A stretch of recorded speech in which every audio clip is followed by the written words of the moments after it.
मोर मोरनी की कहानी सुन लो, घर में कभी धन की कमी नहीं होगी, घर में कभी लड़ाई नहीं होगी। नमस्कार दोस्तों, स्वागत है आपका एक बार फिर से हमारे इस चैनल पर। आज की ये कहानी जो मैं आपको सुनाने जा रही हूँ, यह कहानी बहुत ही ज्ञानवर्धक कहानी है। जो लोग इस कहानी को पूरे मन से और दिल से सुनते हैं, उसके घर में कभी भी कोई क्लेश उत्पन्न नहीं होता है।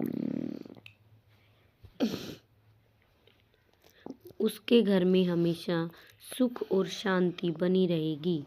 उसके घर में माता लक्ष्मी का सदा आगमन रहेगा। तो सब्सक्राइब कर लीजिए हमारे इस चैनल को, ताकि नई आने वाली वीडियो की नोटिफिकेशन सबसे पहले आप तक पहुंचेगी। आपने सुना होगा कि जिसके घर में रोज़ झगड़े होते हैं, रोज़ कलेश होते हैं, उस घर में बरकत नहीं होती है। उस घर में कभी माता लक्ष्मी का आगमन नहीं होता है। और जिसके घर में सुख शांति होती है, उसके घर में सुख समृद्धि का आगमन होता है और माता लक्ष्मी का निवास उसके घर पर सदा बना रहता है। इस कहानी को सुनने के बाद हमें यह पता चल जाएगा कि हमें घर में लड़ाई झगड़े क्यों नहीं करना चाहिए, और जिसके घर में लड़ाई झगड़े होते हैं, वो उन लड़ाई झगड़ों को कैसे रोक सकता है। क्योंकि घर में सुख शांति का होना बहुत ज़रूरी है। क्योंकि जहाँ सुख शांति होती है, वहीं माता लक्ष्मी का निवास करती है। जहाँ कलेश होता है, लड़ाई झगड़े उत्पन्न होते हैं, वहाँ माता लक्ष्मी का वास नहीं होता है। वहाँ पर दुख और दरिद्रता का निवास होता है। तो हो सके तो इस कहानी को पूरे मन से सुने। यह कहानी आपके जीवन में बहुत सुख देगी। यह बहुत ही ज्ञानवर्धक कहानी है। चलिए कहानी शुरू करते हैं। एक जंगल में एक मोर और मोरनी रहते थे। मोर और मोरनी बहुत हंसी खुशी जंगल में रहते थे। एक दिन मोरनी मोर से कहती है, पिया जी, हमें यहाँ से चलना चाहिए। हमें वहाँ चलना चाहिए जहाँ हमारे समाज के लोग रहते हैं। काफ़ी सारे मोर मोरनी रहते हैं, हमें वहाँ चलना चाहिए। मोर मोरनी से कहता है, प्रिय, अगर हम वहाँ चलेंगे तो रोज़ लड़ाई झगड़े होंगे। हम दोनों यहाँ जंगल में कितना सुकून से रहते हैं, वहाँ जाने की क्या ज़रूरत है। लेकिन मोरनी जिद करने लगती है, तो मोर भी मान जाता है। मोरनी की जिद करने पर वह दोनों उड़कर एक नगर में आ जाते हैं। उस नगर का राजा पशु पक्षियों की भाषा को आसानी से समझता था।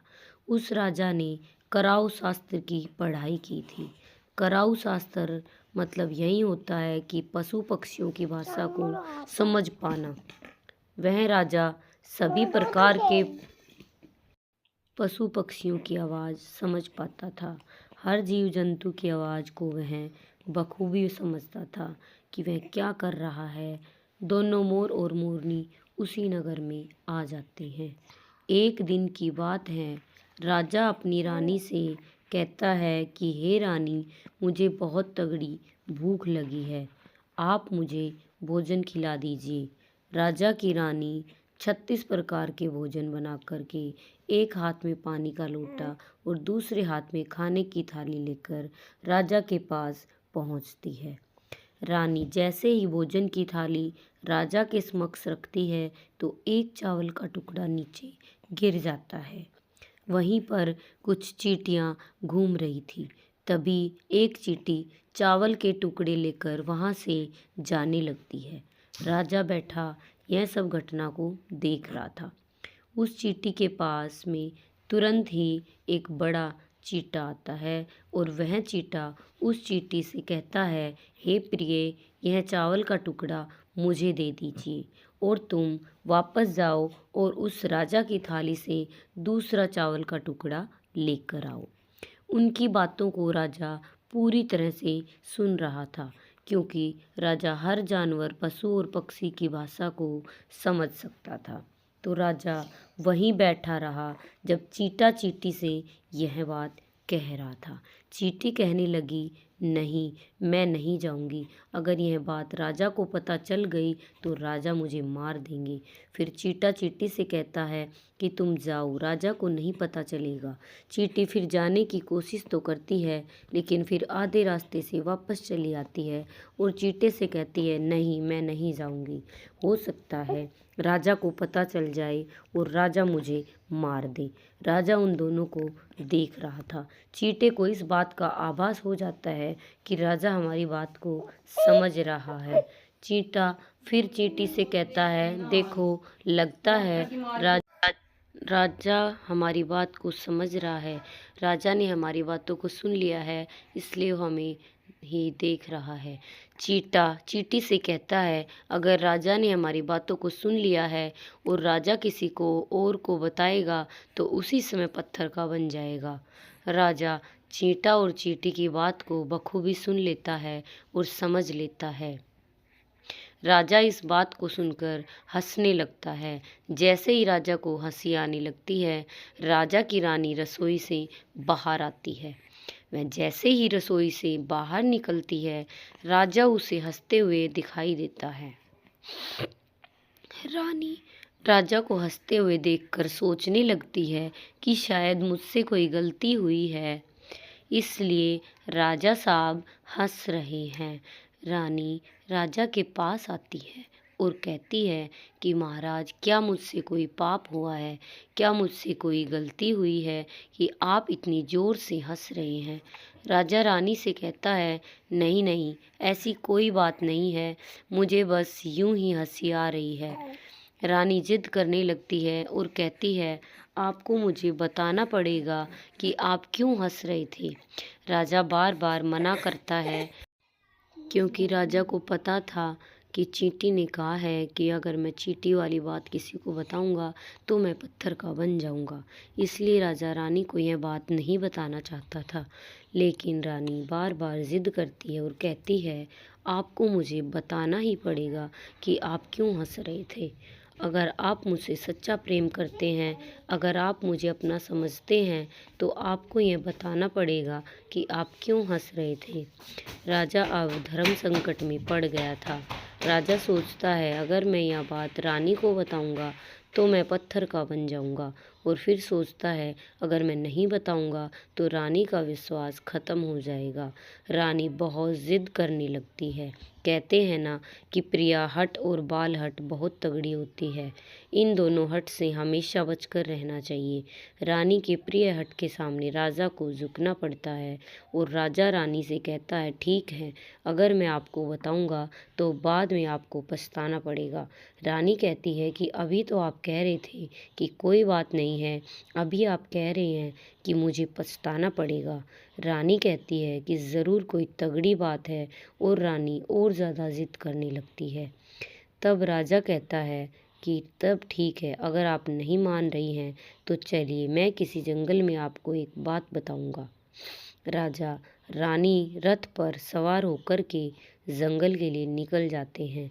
जैसे वह घोर जंगल में पहुंच जाते हैं, तब राजा सारी बात रानी को सुनाने लगता है। जैसे ही राजा थोड़ी थोड़ी बात रानी को सुनाते गया, वैसे वैसे वो धीरे धीरे पत्थर का बनता गया। जैसे राजा ने आधी बात रानी को सुनाई, वह आधा पत्थर का बन जाता है। राजा फिर रानी से कहता है, हे रानी, मैं धीरे धीरे पत्थर का बनता जा रहा हूँ, तुम बाद में बहुत पछताओगी। रानी कहती है, हे राजा साहब, हे महाराज, थोड़ी सी बात बची है, आप उसे भी सुना दीजिए। राजा पूरी बात बता देता है और राजा पूरा पत्थर का बन जाता है। रानी की इस जिद के कारण राजा पूरा पत्थर का बन जाता है। रानी रोने लगती है और रानी उस पत्थर को हिलाने की कोशिश करती है, लेकिन भारी भरकम पत्थर कैसे हिल पाता, क्योंकि राजा बहुत ही भारी था। राजा पत्थर का बन जाता है और उधर रानी सर पटक कर रोती है, छाती पीटती है, रोती है और किसी जीव जंतु से सहायता के लिए गुहार करती है। इन सब बातों को मोर और मोरनी बखूबी देख रहे थे, अपनी आंखों से देख रहे थे। रानी के विलाप को देखकर मोर मोरनी को दया आ जाती है। मोर मोरनी से कहता है, ये होता है प्रिय हट। अपनी इस प्रिय हट की वजह से हम उस जंगल में कितना खुशी खुशी रह रहे थे और यहाँ चले आए। मोरनी मोर से कहती है कि प्रिय, रानी बहुत दुखी हो रही है, हमें इसकी सहायता ज़रूर करनी चाहिए। इतना विलाप कर रही थी, इसकी ज़्यादा तो सहायता हम नहीं कर सकते, लेकिन कम से कम इसको धीरज तो दे ही सकते हैं, यानी उसको विश्वास तो हम दिला ही सकते हैं। यही सोचकर मोर और मोरनी उस रानी के पास जाते हैं और जा कर के रानी को कहते हैं कि रानी साहिबा, जो हुआ वो गलत हुआ, लेकिन आप ज़रा धीरज रखिए, आपने अपने आप को थोड़ा संभाल लीजिए। आपके पीछे पूरा राज्य है, राजा तो पत्थर का हो चुका है, अब आपको आपके राज्य का कारोबार आपको ही संभालना है। रानी मोर मोरनी की बात सुनने के बाद कहती है, भाई मोर मोरनी, मैं अपने आप को कैसे संभालूं, क्योंकि अब तो मेरा संसार ही उजड़ गया है, क्योंकि मेरा पति परमेश्वर पत्थर का बन चुका है और मैं क्या करूं। तो रानी यह बात सुनते ही उधर मोरनी के मुख से यह निकल जाता है, राजा पत्थर के कैसे हो गए?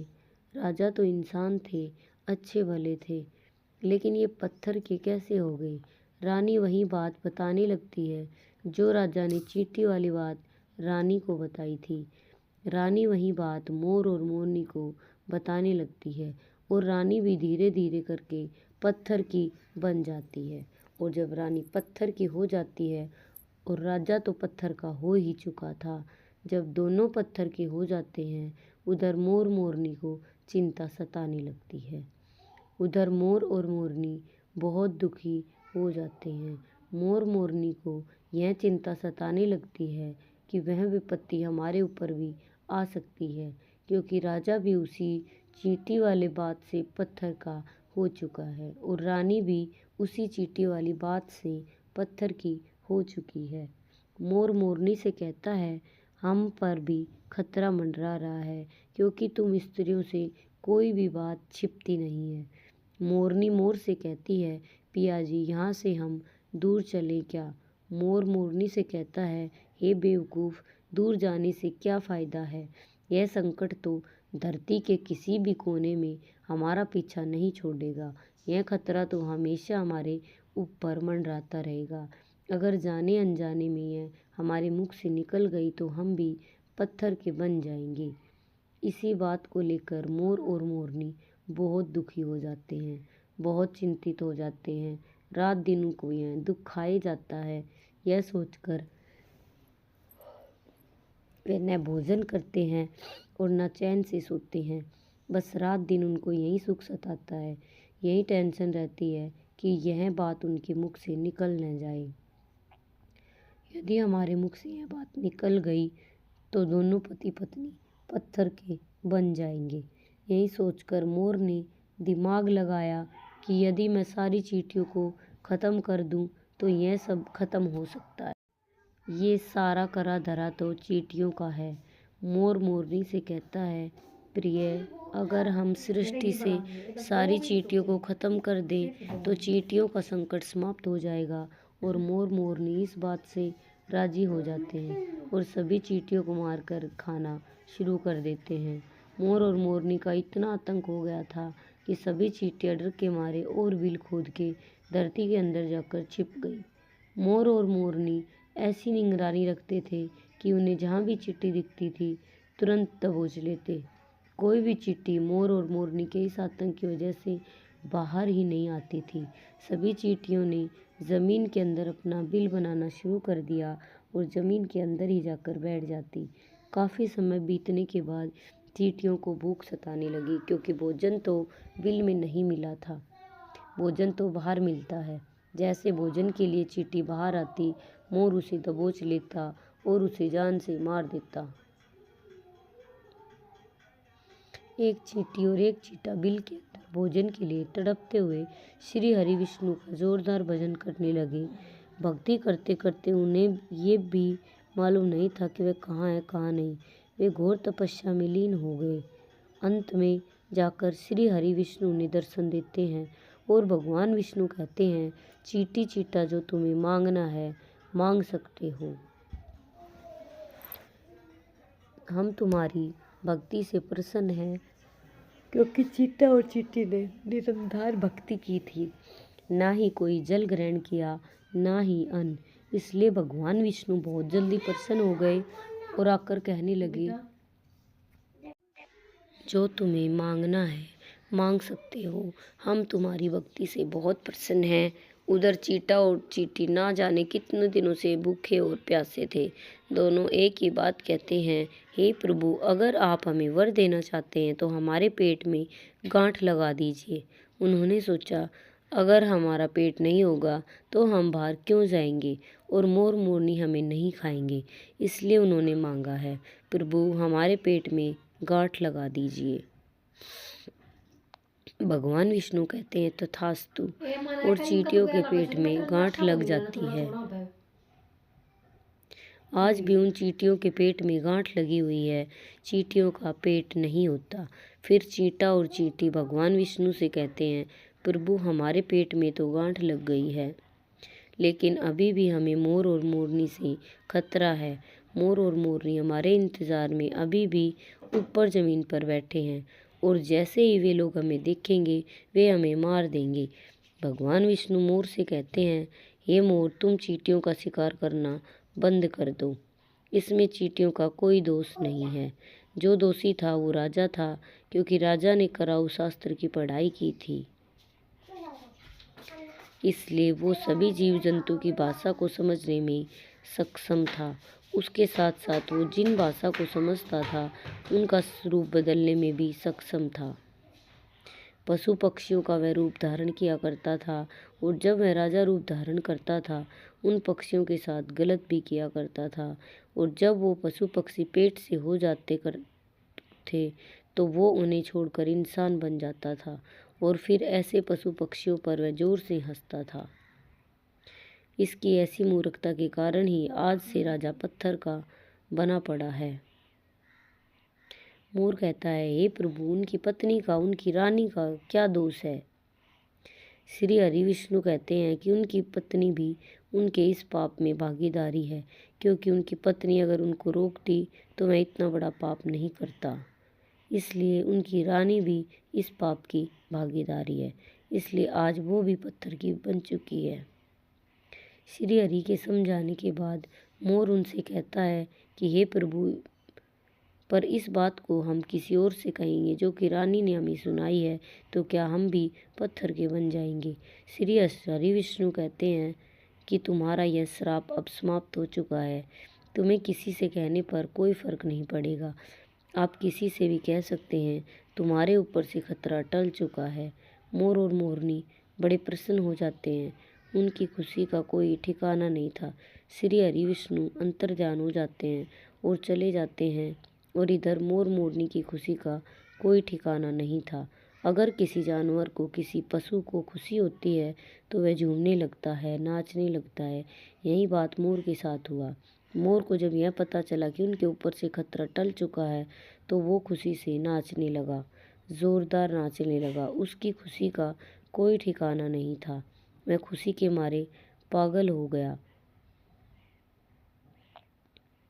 फिर जैसे ही मोर खुशी के मारे अपने पैरों के नीचे देखता है कि फटे बदसूरत पैर मोर के बने हुए थे, मोर अपने पैरों को देखकर रोने लगता है।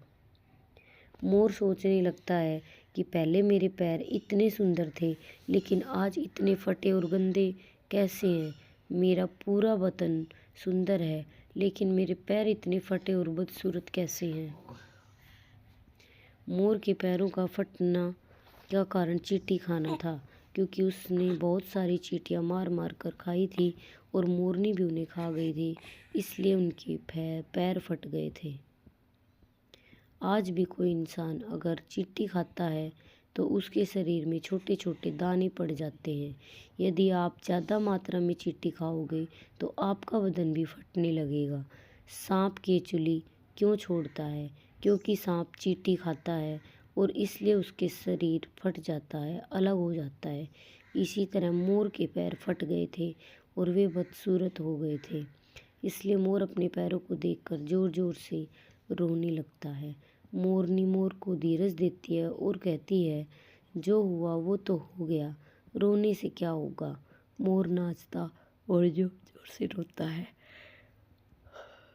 इसलिए उसकी आंखों से आंसू की धारा बह रही थी। मोरनी मोर को धीरज बंधाती है और उसके आंसुओं को नीचे गिरने से रोकती है, लेकिन रोक नहीं पाती। मोरनी के हाथ तो है नहीं, लेकिन अपनी चोंच से एक एक आंसू को उठाती और अपने मुख में रखने की कोशिश करती, लेकिन कितना अपने मुख में रखती, सीधे मोरनी के पेट में चले जाते। इस तरीके से हर बार मोरनी मोर के आंसुओं को रोकती और मोर नाचता और खूब जोर जोर से रोता। मोर के आंसुओं को देखकर और मोरनी को प्यार को देखकर भगवान श्री हरि फिर से दर्शन देते हैं और मोरनी को आशीर्वाद देते हैं और कहते हैं कि तुम्हारा प्रेम ऐसे ही सदा बना रहे। इस आशीर्वाद की वजह से, अब उसे आशीर्वाद समझिए या श्राप, इसकी वजह से मोर कभी संभोग नहीं कर पाता, क्योंकि मोर जब नाचता है तो उसकी आंखों से आंसू गिरते हैं और उन आंसुओं को मोरनी चुगती है और उसी आंसुओं के कारण मोरनी गर्भवती हो जाती है। भगवान श्री हरि मोर और मोरनी को आशीर्वाद देते हैं और कहते हैं कि तुम्हारी भक्ति धन्य है और तुम भी धन्य हो। एक समय ऐसा भी आएगा कि तुम्हारे पंख को हम मुकुट बनाकर धारण करेंगे। इसलिए कहते हैं कि जब श्री कृष्ण के रूप में श्री हरि धरती पर आते हैं तो वह मोर का पंख अपने मुकुट में धारण करते हैं। इस कहानी में बस इतना ही, और हम आशा करते हैं कि इस कहानी से आपको बहुत कुछ सीखने को मिला होगा। तो दोस्तों, आप हमें बताएं कि आपको इस कहानी से क्या क्या सीख मिली। अपने उत्तर कमेंट बॉक्स में ज़रूर बताएं। दोस्तों, आपको ये कहानी कैसी लगी आप हमें कमेंट बॉक्स में ज़रूर बताएं। यदि आपको हमारी ये वीडियो अच्छी लगे तो आप हमारी इस वीडियो को लाइक करें, शेयर